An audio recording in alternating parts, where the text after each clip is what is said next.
It's that time of year where you're smacking mosquitoes off of yourself every couple of seconds while outside.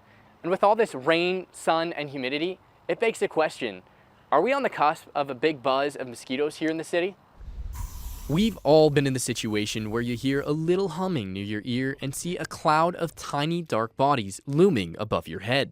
All they need is a bit of rain and the mosquito population can be booming. It's pretty amazing how fast mosquitoes can reproduce. It doesn't take much for these conditions to be right for these pests to begin to multiply at an insane pace.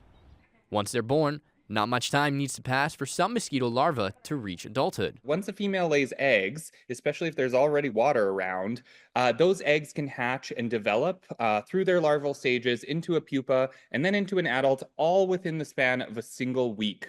Now, you might think a massive mosquito population is a bad thing, but that's not the case for the ecosystems they thrive in. Pretty much everything is benefiting from them. And experts say West Nile isn't a concern in Edmonton this year, so really, they only affect humans by being a nuisance pest. In spite of that, some folks around the city haven't been too bothered by them just yet. I haven't really noticed anything unusual, no.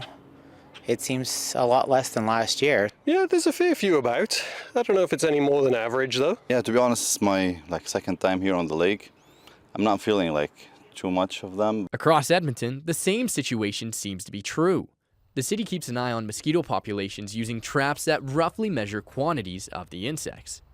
But they found that even with all this rain, mosquitoes don't have the right conditions to populate. If you don't see a lot of puddles around, that means that mosquitoes aren't going to have places where their larvae can develop. So even if we got a lot of rain, there's got to be a sufficient amount that the ground doesn't just sponge it up for there to be places for mosquitoes to develop. According to the city, unless the rain persists, we might be in the clear and in for fewer mosquitoes this summer. Tristan, Mottershead, CBC News, Edmonton.